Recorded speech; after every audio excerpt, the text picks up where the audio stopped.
ओंकार ओडिया। नमस्कार फ्रेंड्स, ओंकार ओडिया चैनल रे आपण मानक स्वागत। फ्रेंड्स, जदि कौन नारी बा पुरुष को प्राप्त करने को जाई आपण अनेक गुड़िए तंत्र मंत्र प्रयोग कर सारे, मात्र परिशेष आपन को ताहा विफलतार स्वाद चखी। तेबे यही शक्तिशाली मंत्र सह तांकर नाम केवल लिखि दियंतु एवं एही विधि मते ताकु जाळिकरी अवशेषांश को यही विधि पालन करंतु। चमत्कार ही घटिबो। सेही व्यक्ति नारी बा पुरुष जेभଳି उदग्र प्रकृतिर होइथांतु ना काहेकि निश्चित भाव में आपनकर वश्यता स्वीकार करिकरी समस्त अभीष्ट को पूर्ण करिबो। एही मंत्रटी आपनकर माता कामाख्यांकर एक शक्तिशाली महामंत्र अटे एवं स्वयं सिद्ध, अर्थात याकु सिद्धि करिवार आवश्यक नहीं। केवल यही सामान्य विधि मते ही आपण पालन कले जेकोसी नारी बा पुरुष जहाँ को आपण जीवन भितर काम्य करुचंती एवं ताकू प्राप्त करिया को जाई आपण अनेक किछि करि सारलेनी, मात्र से आपण को प्राप्त होई पारुनाहंती। देखिबे खूब शीघ्र तांक सह आपनकर संपर्कर सूत्रपात घटिबो। ता आपनकर नूतन स्नेह प्रेम संपर्क होइताउ, भांगी जाइथिबा प्रेम संपर्क को पुनरुद्धार करिया पे हेताउ, अथवा परिवार रो सदस्य मानक मध्यरे कोनसी प्रकार वाद विसंवाद हेतुरु केही काहाटर दूरे जाइथांतु, अथवा चाकरी कर्म नियुक्ति क्षेत्र रे उपरिस्थ ऑफिसर कर्मचारी महल जे केही मध्य होइथांतु, आपनकर एही वशीकरण मंत्र सह तांक नाम को संयुक्त करिकरी केवल यही ज्वलन विधि को अनुसरण कले निश्चित भाव में से आपनकर वश्यता स्वीकार करिकरी समस्त अभीष्ट को परिपूर्ण करिवे। तबे एही चमत्कार वशीकरण प्रयोगटी को आपण मानक सह शेयर करिया पूर्व क्षुद्र निवेदन, जदि आपण आज प्रथम बार करिकरी चैनल रे आछंती एवं एही बड़ी कंटेंट रे आपनको रुचि रहउची, तबे चैनल करे थिबा लाल कलर सब्सक्राइब बटन क्लिक करी बेल आइकन क्लिक करी एवं ऑल नोटिफिकेशन पर क्लिक करी चैनल टी को सब्सक्राइब करि नियंतु, जेभଳି कि आमे जेतर मध्य आपण मानक सेवा रे एही बड़ी तंत्र मंत्र वीडियो अपलोड करिवु तार सर्वप्रथम नोटिफिकेशन आपण पाखरे पहुंचीबो एवं से सब को आपण माने सर्वदूर देखिकरी किछि ज्ञान आहरण करि परिबे। तबे फ्रेंड्स, एबे नजर पकबाई शक्तिशाली महाप्रयोग जहा माध्यम कि आपण जेकोसी नारी बा पुरुष को आपनकर अनुकूल करै परिबे। ता आपनकर नूतन भाबे गड़ी उठिबा स्नेह प्रेम संपर्क हो किंबा कोनसी संपर्क जहा कि आपनकर एक मधुरमय संपर्क थिला, कोनसी मनोमालिन्य कारणरू अथवा तृतीय व्यक्तिर अनुप्रवेश हेतु किंबा पारिवारिक चाप हेतु ता कोनसी मध्ये आपण पाखरु भांगी जाईछि, से आपनकर मुख आउ चाहुनाती, व्हाट्सएप ब्लॉक करचंती, कॉल ब्लॉक करचंती। देखिबे चमत्कार ही घटिबो। एही प्रयोगटू करि बसंतु, से तांको तरफरु ही आपन कॉल बैक करिवे, मेसेजिंग करिवे किंबा जदि आपनकर सामाजिक क्षेत्र रे कोनसी नारी पुरुषंक सह आपनकर संपर्क घटिकरी तांको माध्यम रे आपनकर कल्याण संगठित होबाकु थाए, मात्र होई पारु न थाए। एही वशीकरण मंत्र रे तांको नाम को जोड़िकरी एही बड़ी भाव रे ज्वलन विधि को अनुसरण करंतु। देखिबे सेही नारी बा पुरुषंक सह आपनकर आकस्मिक संपर्क सूत्रपात हबो एवं तांको माध्यम रे आपनकर समस्त कल्याणकर कार्य संगठित होबो। किंबा जदि चाकरी कर्मवृत्ति क्षेत्र रे उपरिस्थ ऑफिसर आपनकर फर रे नाहंती, तबे तांको नाम को एही मंत्र सह जोड़िकरी याको पालन करंतु। सेही उपरिस्थ ऑफिसर जनक आपनकर प्रिय पात्र होई जिवे एवं तांको माध्यम रे आपनकर सर्व कार्य हासिल होई परिबो। अथवा कर्मचारी महल रे जदि कोनसी नारी बा पुरुषंक सह आपनकर से भली जरूरी कार्य अछि, मात्र से कर्मचारी जनक आपनकर फर रे नाहंती, एही मंत्र सह तांकर नाम को जोड़िकरी याको पालन करंतु। देखिबे सेही कर्मचारी नारी बा पुरुष आपनकर वश्यता स्वीकार करिकरी आपनकर समस्त कार्य को संपूर्ण करिवे। एही बड़ी भाबरे आपण जेउठी मध्य चाहिबे एही वशीकरण क्रिया को व्यवहार करि परिबे। एभଳି कि जदि कोनसी परिवार मध्यरे पिता माता संतान मानक मध्यरे अमेल रहुताए, केही कहा कथा बुझी पारु नथांती, तेबे मध्य पिता माता संतान मानक मध्यरे सुसंपर्क जागी उठिबो, अथवा जियर भाउज भाई भाउज एही बड़ी संपर्क रे मध्य मधुरता गढ़ी उठिबो।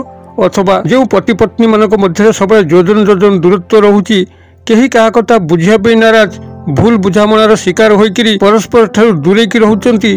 एभଳି कि अनेक क्षेत्र रे सामान्य सामान्य छोट छोट झगड़ा को नेइकरी जदि सेमानक भितरे छाड़पत्र भली मध्य अवस्था उपजी थाए, तबे सेथिरे मध्य पूर्णच्छेद पड़िबो। सेही पति पत्नी मानक मध्यरे सुसंपर्क जागी उठिबो, तांकर दाम्पत्य जीवन मधुरमय उठिबो। एही शक्तिशाली वशीकरण मंत्र एभଳି प्रभाव जदि कोनसी शत्रु को मध्य एही वशीकरण क्रिया आपण शामिल कले, तांको नामटी को एही मंत्र रे जोड़िकरी एही ज्वलन विधि को पालन कले, देखिबे से शत्रु तार शत्रुता को समस्त भाव में भूली जाइकरी आपण को मित्रतार हाथ बढ़ेबो एवं आपनका सह सारा जीवन संकल्पबद्ध हब आपनकर कल्याण करिया पे। एई शक्तिशाली महामंत्रटी आपनकर एक स्वयं सिद्ध मंत्र अटे, जहाँकि माता कामाख्यंकर एवं एहाकु सिद्धि करिवार आवश्यक नहीं।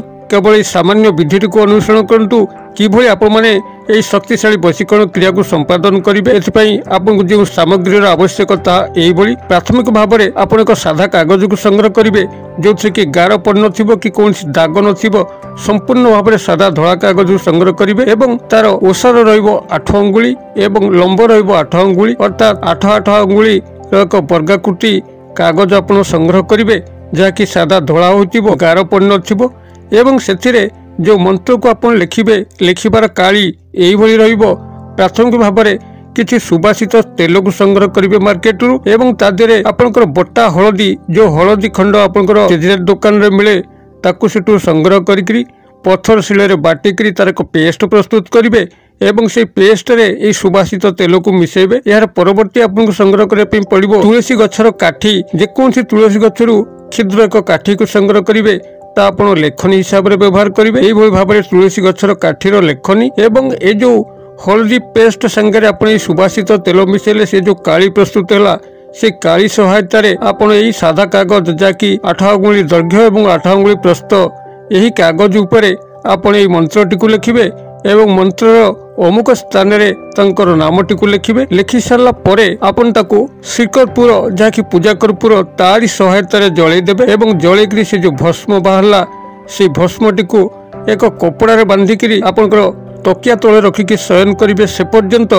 ଯେପର୍ଯ୍ୟନ୍ତ ତାଙ୍କ ସହ ଆପଣଙ୍କର ମିଳନ ନ ଘଟିଛି। ଯେତେବେଳେ ତାଙ୍କ ସହ ଆପଣଙ୍କର ମିଳନ ଘଟୁଛି ସେହି ପୁଡ଼ିଆଟିକୁ ସେଇଠୁ ବାହାର କରିକିରି କୌଣସି ପ୍ରଭାତରୁ ଦାନ୍ତ ନ ଘଷିକିରି ଖାଲି ପାଦରେ ପାଖରେ ଥିବା ପ୍ରବାହିତ ନଦୀ ଜଳ ହେଉ ନାଳ ଜଳ ହେଉ ସେଠାରେ ପ୍ରବାହିତ କରିଦେବେ। ଅଥବା ଯଦି ନଦୀ ଜଳ କିମ୍ବା ନାଳ ଜଳ ଆପଣଙ୍କର ଗୃହ ପାଖରେ ନଥାଏ ତେବେ କୌଣସି ପୁଷ୍ପିତ ଗଛ ମୂଳେ ମଧ୍ୟ ଏହାକୁ ପୋତି ଦେଇକି ଚାଲି ଆସିବେ। ଏକ ସୁନ୍ଦର ପ୍ରଭାବଶାଳୀ କ୍ରିୟା ଆପଣମାନେ ଏହାକୁ କରିକି ଦେଖନ୍ତୁ। ତେବେ এই ଯେଉଁ ମନ୍ତ୍ରଟିକୁ ଆପଣମାନେ ସେଇଠି କାଗଜ ଉପରେ ଲେଖିବେ। ମନ୍ତ୍ରଟି ଆପଣଙ୍କର ଏଇଭଳି ରହିବ, ଓಂ ନମୋ କାମାକ୍ଷା ଦେବୀ ଅମୁକ ମମ ବସଂ କୁରୁ କୁରୁ ସ୍ୱାହା। ମୁଁ ଆଉଥରେ ଡାକି ଦଉଛି, ଓಂ ନମୋ କାମାକ୍ଷା ଦେବୀ ଅମୁକ ମମ ବସଂ କୁରୁ କୁରୁ ସ୍ୱାହା। ଆପଣ এই ଅମୁକ ସ୍ଥାନରେ ସମ୍ପୃକ୍ତ ନାରୀ ବା ପୁରୁଷଙ୍କର ନାମକୁ ଲେଖିବେ। ତେବେ ଯେତେବେଳେ ଆପଣ ମନ୍ତ୍ରଟିକୁ ଲେଖୁଥିବେ ସେହି ସମୟରେ ସେହି ମନ୍ତ୍ରଟିକୁ ମଧ୍ୟ ମନ ଭିତରେ ଆବୃତ୍ତି କରୁଥିବେ ଏବଂ ଜାଳିବା ସମୟରେ ମଧ୍ୟ ମନ ଭିତରେ ଆବୃତ୍ତି କରୁଥିବେ। ଆପଣଙ୍କର ଧ୍ୟାନ କେନ୍ଦ୍ର ଦୁଇ ଜାଗାକୁ ବିଚ୍ଛୁରିତ ଥିବ।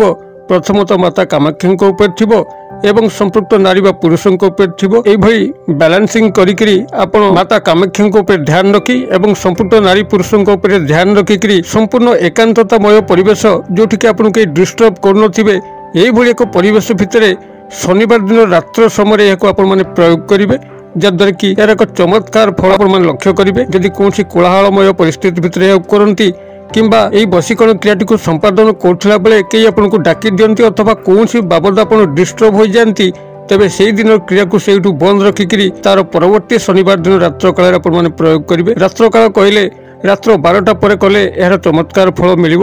ଆପଣମାନେ କ୍ରିୟାଟିକୁ କରନ୍ତୁ ଏବଂ କିଭଳି ଫଳ ପ୍ରାପ୍ତ ହେଉଛନ୍ତି କମେଣ୍ଟ ବକ୍ସରେ ଲେଖନ୍ତୁ।